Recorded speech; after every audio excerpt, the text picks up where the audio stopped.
Hi guys, welcome back to my channel Rupa's home. So ఈరోజు ఏంటంటే egg curry చేస్తున్నాను. So రండి, నేను చేసే విధానం మీకు చూపిస్తాను. వీడియోలోకి వెళ్దాం.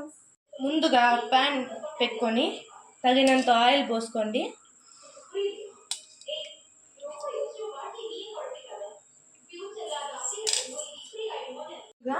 ఆవాలు,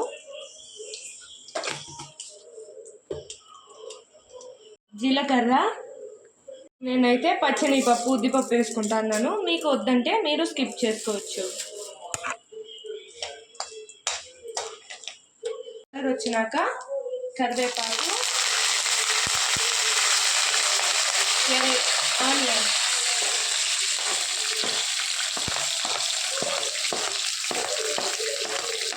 ఇప్పుడు కరివేపాకు ఎర్రగడ్డలు వేసుకున్నాను. ఆనియన్ వేసాను.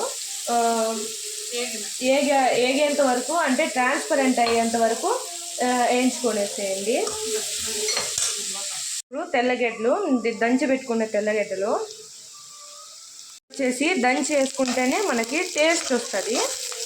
మనము గార్లిక్ వేసుకుంటే వాసన, టేస్ట్ అన్నీ బాగా వస్తుంది. సో మేము అన్నిటికీ వేస్తాం తెల్లగడ్డలు. ఆనియన్స్ అయితే వేగిపోయాయి బాగా. ఇప్పుడు టమాటోస్ వచ్చేసి నేను గ్రైండ్ చేసి పెట్టుకున్నాను. టమాటోస్ని గ్రైండ్ చేసి పెట్టుకున్నాను, ఎందుకంటే అది వేగేది లేట్ అవుతుంది. మీరు కావాలంటే అలా కూడా వేసుకోవచ్చు. నేను అయితే గ్రైండ్ చేసి వేసుకున్నాను. ఇప్పుడు ఈ టమాటో పేస్ట్ని వేసేద్దాం.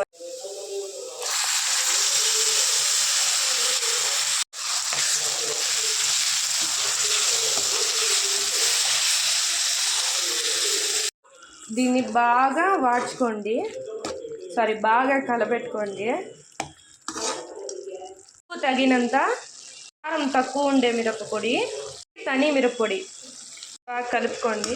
అండ్ ఇది ఉడికే టైంలో టమాటో పేస్ట్ అన్నీ ఉడికే టైంలో వేసుకోవాలి. ఉప్పు, కారం. టమాటో పేస్ట్ ఎందుకు వేసుకున్నానంటే అది బిన్నె అయిపోతుంది అన్నమాట. అంటే కొంచెం బిన్నె అయిపోతుంది. సో దానివల్ల టమాటోని పేస్ట్ చేసి వేసుకున్నాను. పచ్చి వాసన పోయేంత వరకు బాగా వేయించుకోండి. ఉంది కాబట్టి ఒక గ్లాస్ నీళ్ళు,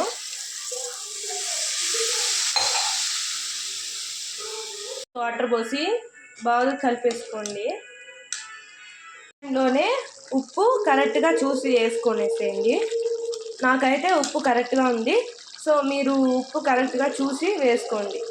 ఇలా నూనె తేలింది కదా, అప్పుడు ఎగ్స్ దించేద్దాము. నూనె తేలింది కదా, ఆయిల్. ఇప్పుడు ఎగ్స్ వచ్చేసి అందులో వేసేయడమే. ఎగ్స్ అయితే వేసుకున్నాను. బాగా దాన్ని ఇలా చేసేసుకోండి. ఉడకబెట్టుకొని వేసుకున్నాను. దాన్ని వేసుకున్నాను. ఇప్పుడు స్టవ్ ఆఫ్ చేసేద్దాం. అంతే గాయస్, నా స్టైల్లో ఎగ్ కర్రీ అయితే రెడీ అయిపోయింది. సో ట్రై చేసి నాకు కామెంట్ సెక్షన్లో చెప్పండి ఎలా ఉందనేసి. సో మరిన్ని వీడియోల కోసం సబ్స్క్రైబ్ టు రూపాస్ హోమ్. ఇంకో కొత్త వీడియోతో మేము ముందుకు వస్తాను. అంతవరకు బాయ్.